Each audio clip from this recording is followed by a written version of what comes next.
ہمارے ارد گرد ہر طرح کی نیچر کے لوگ پائے جاتے ہیں۔ کچھ لوگ بہت فرینڈلی ہوتے ہیں اور کچھ ریزرو نیچر کے ہوتے ہیں۔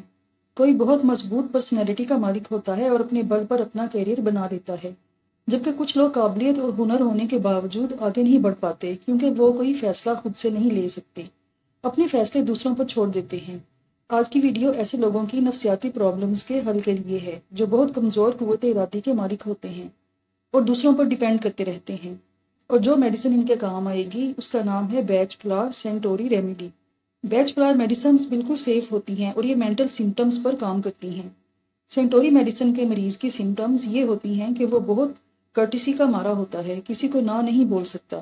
اگر بچہ ہے تو اس کے اسکول کے فرینڈز اور کلاس فیلوز اپنے کام اس سے کرواتے رہتے ہیں اور یہ چپ چاپ ان کے کام کرتا رہتا ہے۔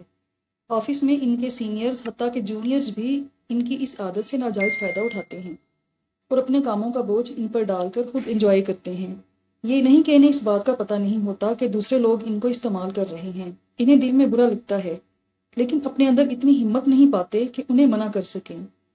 ہمارے معاشرے میں خاندانی جوائنٹ سسٹم ہے۔ ایسا دیکھنے میں آتا ہے کہ ایک بھائی اپنی اور اپنے بیوی بچوں کی خواہشات مار کر گھر والوں کے برے رویے برداشت کرتا رہتا ہے اور دوسرے بھائی بہن اس کا استحصال کرتے رہتے ہیں اور یہ چپ چاپ برداشت کر لیتا ہے اور کچھ نہیں بولتا۔ ایسے لوگوں کی اپنی کوئی رائے نہیں ہوتی، اپنے فیصلوں کے لیے دوسروں پر ڈیپینڈ کرتے ہیں اور لوگوں سے مشورے مانگتے رہتے ہیں کہ کیا کروں، حتیٰ کہ اپنے بچوں کے کاموں میں بھی دوسروں سے پوچھتے ہیں۔ دوسروں کا مشورہ چاہے انہیں اچھا نہ بھی لگے اسے رد نہیں کر سکتے کہ کہیں وہ برا نہ منا لیں۔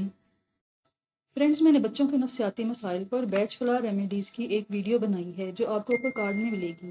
اس سے آپ اپنے بچے کے بیہیویئر میں پازیٹیو چینج لا سکتے ہیں۔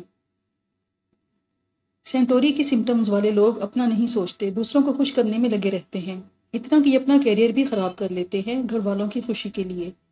ایسے لوگ سینٹوری کے پیشنٹ ہوتے ہیں، بہت شرمیلے ہوتے ہیں، ان میں کوئی لیڈر کوالٹی نہیں ہوتی لیکن دل کے بہت اچھے ہوتے ہیں۔ حق پر ہونے کے باوجود اپنے لیے آواز نہیں اٹھا پاتے اور کام کرتے چلے جاتے ہیں۔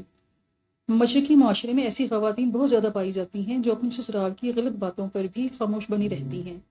یہ میڈیسن انہیں غلط کو غلط اور ٹھیک کو ٹھیک کہنے کی جرت دیتی ہے، کمزور قوت ارادی کو مضبوط کرتی ہے، غلط بات کو نہ کہنے میں مدد دیتی ہے۔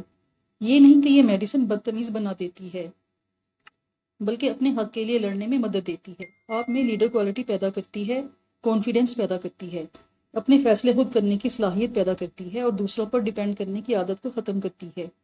اگر آپ کی نیچر میں بتائی گئی سمٹمز پائی جائیں تو بیچ فلاور سینٹوری کے 10 ڈراپس آدھے کپ پانی میں ملا کر دن میں 3 بار 2 سے 3 ماہ تک پئیں۔ آپ میں خود اعتمادی پیدا ہوگی، دوسرے لوگوں کی غلط باتوں کو نہ کہنے کی جرت پیدا ہوگی، سیلف ڈیپینڈنٹ پرسنالٹی بنے گی، لیڈر کوالٹی پیدا ہوگی۔ اگر آپ کا بچہ ہے تو اسے دوسرے بچوں کا سامنا کرنے کی جرت پیدا ہوگی۔ فرینڈز، آپ کو یہ انفارمیشن کیسی لگی؟ اگر اچھی لگی ہوں تو انہیں دوسروں کے ساتھ بھی شیئر کریں اور میرے چینل کو بھی سبسکرائب کر لیں۔ شکریہ۔